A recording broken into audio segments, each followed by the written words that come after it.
시청자 여러분 안녕하십니까? 시청자 여러분, 한국당을 주축으로 보수 야권 통합 열차가 출발을 했습니다.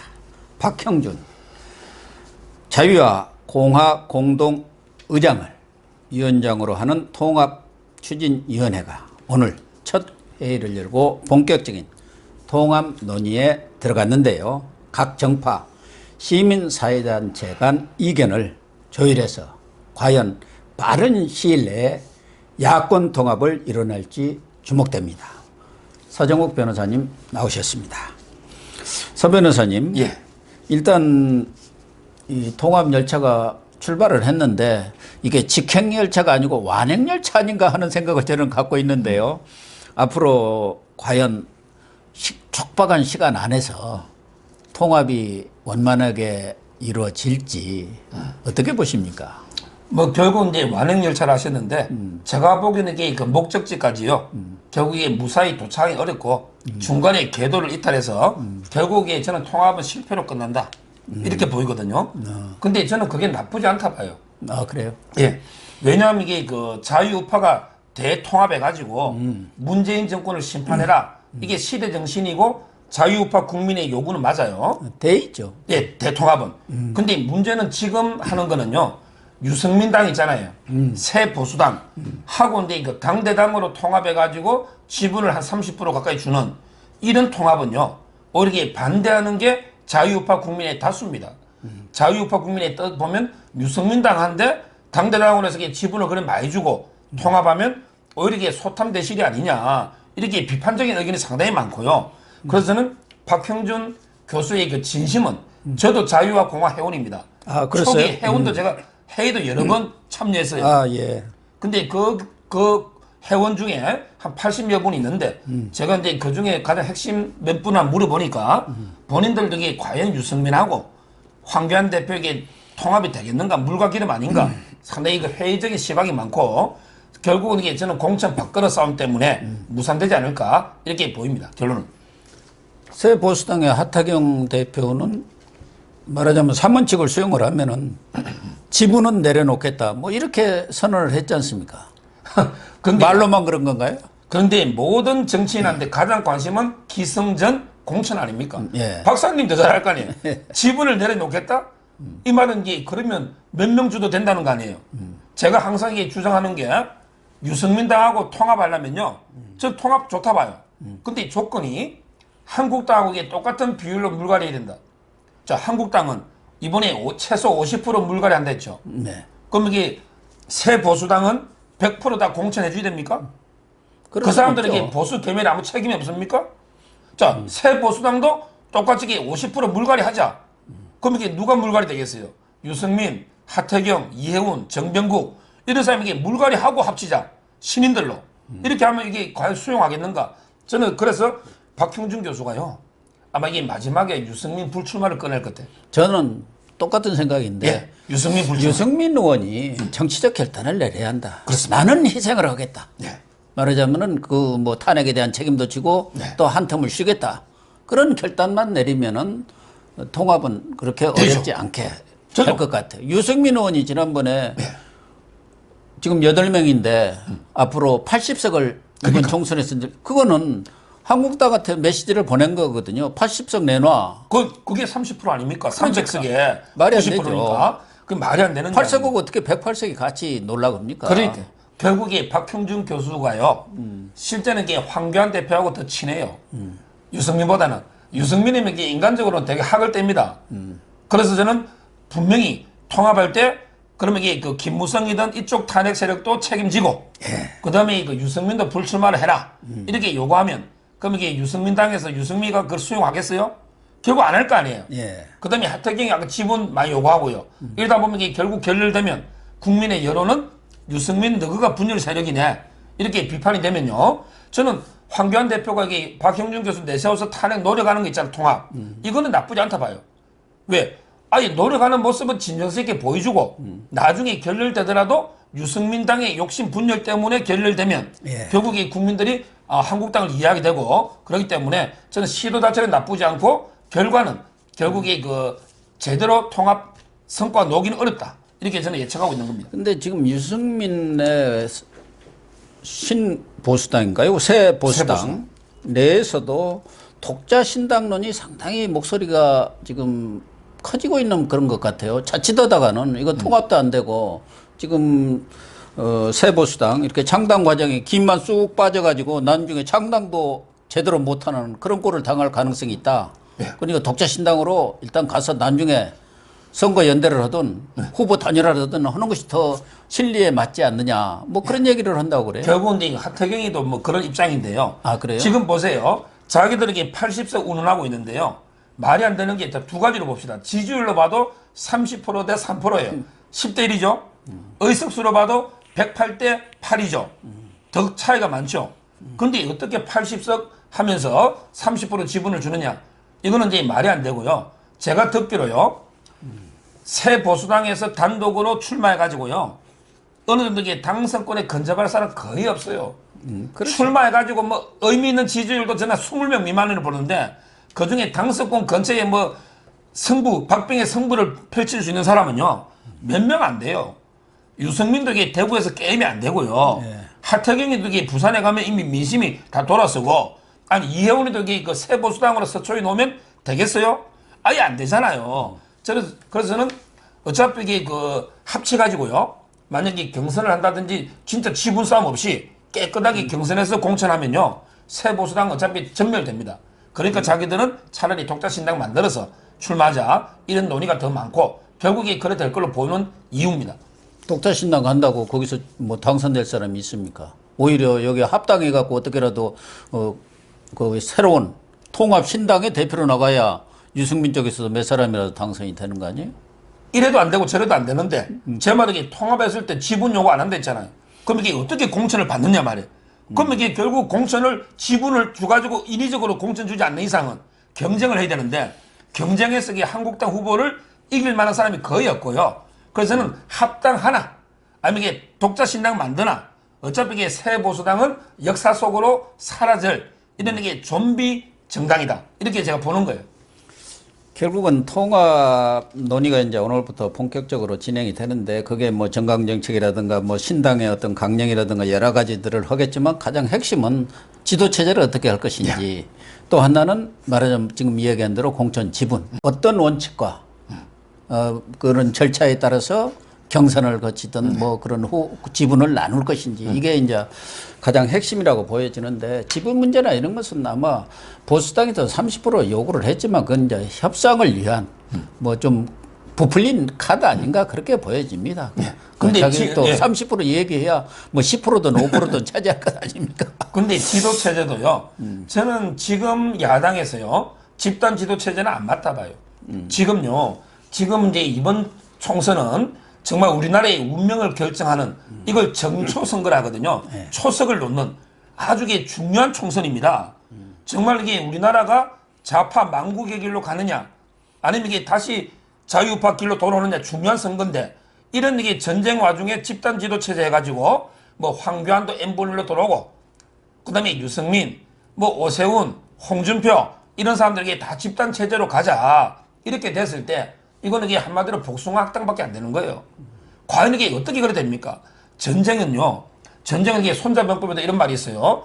저는 황교안 대표가 유능하다 보지만 설령 황교안 대표보다 이게 더 4명이 유능하다 하더라도 전시에는요. 한 명의 약간 덜 유능하더라도 즉 무능하더라도 한 명의 장수가 유능한 장수 2명보다 낫다. 이런 말이 있어요. 이 말은 이게 그만큼 전쟁은 지휘권이 통일되고 일어나야 된다. 따라서 저는 통합을 하더라도요. 결국 이제 지금 자유파의 핵심은 황교안 대표밖에 없잖아요. 여론조사가 이게 홍준표나 유승미가 오세훈이가 어떻게 됩니까? 황교안 대표만큼. 따라서 저는 결국 이게 통합이 되더라도 황교안 대표를 단일 지도 체제로 이걸 이게 전제하고 지도 체제를 가져가야지 무조건 이게 집단 지도 체제 하면 옛날에 김무성 때처럼 공천 바꾸는 싸움하고 누가 이걸 정리합니까? 결국 저는 완전히 전쟁에서 패하게 된다는 거죠. 저 같은 경우는 단일성 집단 지도 체제를 하되 이 공천의 문제는 지분 싸움 해갖고는 지금 시간도 없고 뭐 그 지분 논의하다가 날이 셀 거예요. 그래서 정말 지난번 이 민주당이 했던 것처럼 김종인 같은 사람한테 그때 거기다가 아주 전권을 맡겨버렸지 않습니까? 그러니까 집단 지도체에 대해 진짜 누가 보더라도 아 저런 분이 공정하게 하겠다는 사람을 내세워서 그분한테 전권을 맡겨버리고 다른 사람들은 거기에 관여 못하게 하는 그런 좀 방법들을 강구할 수 없나. 뭐 아이디어는 좋은데. 황 대표 아주 측근이시니까. 근데 박사님 아이디어는 좋은데 김종인 같은 사람이 김종인은 아니잖아. 그럼 이게 누군지를 추천해서 검증을 해봐야 되는데 그게 없더라고. 없어요.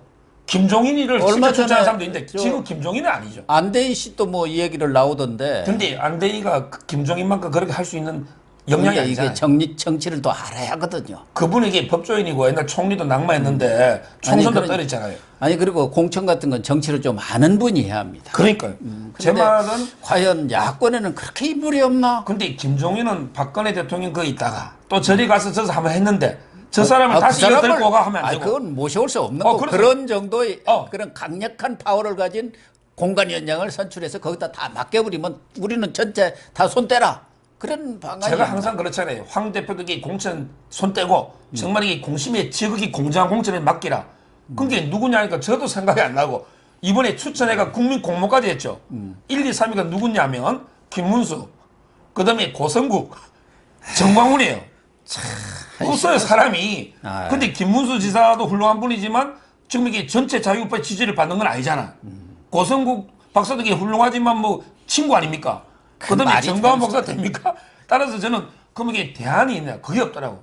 그래서 제가 이제 물어보니까 완전히 이름이 거론 안 되는 새로운 사람이 한 분 거론되는 사람이 있긴 한데 발표를 미루고 있다는데 제가 이게 이름은 좀 들었지만 뭐 방송에서 지금 발표할 단계는 아니기 때문에 말 안 하지만 그만큼 이게 인물난을 허덕이고 있는 건 사실이다. 이래 보입니다.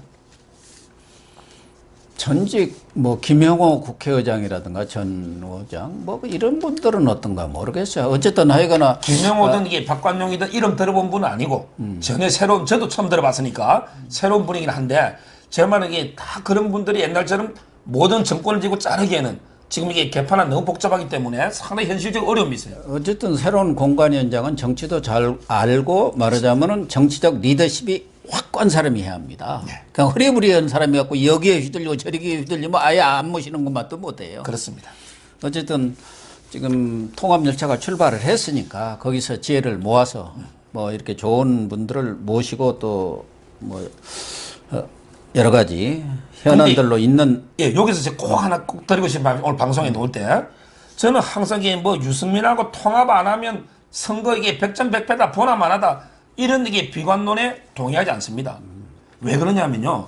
통합을 해야 돼요. 근데 유승민 그 세력 빼더라도 다양한 세력이 있죠. 뭐 이현주라든지 우리 공화당도 있고 이게 여러 가지 이제 당들이 있고 이런 이제 소통합이라도 저는 가능하다 보고 또 이게 유승민 빼더라도 안철수도 있잖아 대안으로. 그래서 지금 안철수 예, 얘기를 그런 하려고 게 그런 거예요. 통합하는데 제가 이제 드리고 싶은 말씀은 유승민하고 통합 안 한 데서 백전백패가 아니고요. 이번 선거는요. 이번 선거는 이게 좌파도 대분열됩니다. 저는 그게 중요하다 봐요. 제가 박사님이 더 정치 전문가지만 자 그럼 이게 우리나라 좌파가 50, 우파가 50 칩시다. 그럼 이게 좌파도 정의당이 모든 지역구에 후보들을 내가지고 수도권에 최선을 다하겠다. 이미 공언하고 있잖아요. 자, 그럼 이게 좌파 50% 중에 정의당이 깨먹는 거하고 우파 50% 중에 유승민당이 깨먹는 게 누가 많으냐? 정의당이 지지율이 높아요? 유승민가 높아요? 지금 이게 모든 여론조사는 정의당이 지지율이 유승민당보다 2배입니다. 따라서 저는 좌파도 이미 대분열되어 있기 때문에 무조건 이게 유승민을 못 잡으면 유승민이 없으면 수도권에 다 전멸한다. 이런 이게 프레임부터 좀 벗어날 필요는 있다. 이 말씀은 제가 오늘 꼭 드리고 싶었던 말입니다. 근데 이제 지금 보수당들은 분열이 되어 있어도 좌파들처럼 정의당은 지금 이른바 4+1 체제의 핵심이거든요. 총선이 지나도 마찬가지예요. 경우에 따라서는 전에도 얘기했지만 민주당이 비례대표를 위해서 정의당한테 정당 투표를 하라든가 또 경우에 따라서는 선거 연합도 뭐 하지 말라는 법이 없어요. 연대도. 저희도 선거 연합은요. 더군다나 찬성이에요. 정의당이 많아지면은 결국은 민주당과 정의당이 150석이 넘어버린다. 그러면 4+1 체제도 필요 없는 거예요. 두 당이 이제 연합정권 세워가지고 밀고 가는 거예요. 그렇죠. 오히려 정의당은 더 민주당보다 더 진보적이죠. 예. 친북적이고. 그러니까 저도 그게 이제 무서운 거예요. 유승민하고 그래서 당대당 통합도 예. 해가지고 뭔가 지금같이로 분열돼가지고는 안 되겠다. 그러니까 통합도 한 번에 중요한 카드로 지금 검토를 해보자는 거고, 그래서 지금 출발을 했으니까 좀 더 지켜볼 필요는 있는 것 같아요. 예. 그래서 안철수 얘기를 좀 해야 돼요. 예. 지금 안철수 전 의원이 아마 한 15일 전후에서 들어올 것 같아요. 그러니까 설 전에는 들어온다는 입장인데, 오면은 어떤 선택을 할까요? 좀 뭐 몇 가지 선택지가 있기는 있는데요. 제가 이게 그 방송에서 뭘 했냐면 안철수는 이제 세 가지 선택, 최상, 차악, 최악 세 가지가 있는데요. 1, 2, 3위 세 가지가 있는데 제가 보기에 안철수는 최악의 선택을 할 것 같아요. 최악의 세 번째 최악의 선택은 뭐냐? 바로 이제 그 바른미래당 있죠. 손학규당에 복귀하는 거예요. 지금 그리고 손학규 이제 그 대표도 뭐 그런 쪽에 도토리당 있잖아요. 우리 1+4 할 때 그 도토리당 있잖아. 뭐 민평당이든 이런 사람이 이게 규합해가지고 호남에서 이게 승부 한번 보자. 이게 저는 가장 최악의 선택인데 이걸 갈 것 같아. 그럼 이게 두 번째 그보다 좀 나은 건 뭐냐? 두 번째는 차라리 이게 그 독자 신당 있죠. 옛날에 극중주의라 했잖아. 네, 자기는 이게 좌파 우파도 아니고 극히 중간. 뭐 저는 철학이 말이 안 된다 보지만 이런 게 극중주의 해가지고 중도 신당 하나 만들어 독자적으로 간다. 이게 두 번째. 그나마 차선이고요. 가장 저는 좋은 선택은요. 안철수가 황교안하고 이게 손을 잡아야 돼요. 저는 우리가 황교안하고. 얘기했잖아요. 했잖아요. 그게 하나의 총선 승패의 가늠자가 될 거라고. 그래야만 이게 안철수한테는 마지막 기회라도 호랑이 잡을 호랑이 굴에 들어가듯이 이게 있는데 저는 안철수 하는 행보를 보면 최악의 선택. 결국에 지금 손학규하고요. 바른미래를 복귀해가지고 그쪽으로 가지 않을까. 이런 이제 우려가 생각이 듭니다. 뭐 바른미래를 복귀를 하지 않고 바른미래를 발전적으로 해체해가지고 뭐 중도 빅텐트를 친다. 뭐 이런 형식의 뭔가 모양 갖추기를 하겠죠. 어쨌든 이분이 과거 새정치를 주장했다. 그 후에 이제 국민의당을 만들어서 바람도 일으켰는데 이번에는 여의도 정풍운동을 벌이겠다고 이렇게 나오고 뭐 국가 대전환 조치를 대전환이 필요하다. 뭐 이런 얘기들도 오면서 마치 무슨가 가치 쪽으로 뭔가 새로운 비전 쪽으로 이렇게 말하자면 자기의 어떤 정치적 입지랄까 이런 것을 세우려고 하는 것 같기는 해요. 모양새는 일단 명분을 갖춰야 하니까. 근데 저는 안철수를요. 뭐 박지원이도 그랬던데 찻잔 속에 태풍이 나는데 저도 이게 저번에 왜 수영장 속에 태풍이라고 평가절하 했잖아요. 근데 이번에는 파괴력이 좀 없기는 없어요. 왜 그러냐면 그러니까요. 두 가지인데 이미 안철수 주위에 사람이 다 떠나갔더라고. 없죠. 안철수 주위에 사람이 없어요. 뭐 김철근 대변인하고 몇 명 있는데 제가 이제 대부분 보기에는 김근식 제일 나은 사람이 그 중에는 그래도 김근식 경남대 교수. 그것도 이제 떠났어요. 떠났습니까? 그것도 이제 제보고 황교안 대표 좀 만나게 해달라고 계속 그래요? 한국당 들어오려고 그래요. 그분 떠났잖아요. 그래서 이게 안철수 보고 신당 만들면 안 된다. 뭐 한교안하고 합치라고 뭐 그런 것 그러니까요. 같은 거 뭐. 김건식도 이게 이미 완전히 떠났고요. 그래요? 마음은 지금 이게 첫째는 사람이었고요. 그다음에 두 번째는 안철수가 이제 신선미가 없어요. 이 말은 이게 처음 나올 때는 새 정치잖아. 지금 이게 가장 구태 정치, 헌 정치가 돼버리거든. 따라서 저는 이번에 그 뭐 큰 파괴력은 없고 다만 이제 황교안 대표하고 연합했을 때는 유승민 세력을 패싱하는 견제하고 그다음에 중도로 약간 나아가는 정도 이 정도 영향력이지 뭐 큰 독자 신당 갔을 때는 파괴력은 미약하다 이래 보입니다. 일단 안철수는 그런 정도로 정리하십시다. 네, 뭐 길게 이야기할 거리도 안 되는 것 같아요. 예, 그렇습니다. 다만 하나 지금 뭐 걱정이랄까 우려되는 것 중에 하나가 한국당에서 지금 같은 연동형 선거제에서는 비례대표를 거의 얻을 수 없지 않습니까? 예. 그래서 비례 한국당을 명칭이 어떻게 됐든 이렇게 만드는 작업에 이미 착수를 해갖고 신고까지 했는데 지금 저희가 녹화하는 중에는 12시쯤 지금 하고 있으니까 오후 3시에 선관위에서 그 부분에 대한 지금 결론을 내리겠다고 하는데 지금 비례한국당 그런 유사명칭 못 쓰게 하겠다 이런다는 거 아니에요. 조혜주 그 상임위원이 있어서 그런가요? 그러니까 제가 항상 이 걱정했던 게 선거 때 검찰이든 법원이든 전부 이게 자판대 선관위까지 선관위 대통령은 상임위원 한 명이거든요. 예. 그게 조혜주인데 자기는 아니라 하지만 여러 증거를 보면 그때 이 민주당의 선거 특보 받은 게 맞단 말이에요. 민주당이 편파적이란 말이에요. 저는 만약에 비례자유한국당을 못 쓰게 한다면요. 이거는 중대한 이게 위헌 위법이라 봐요.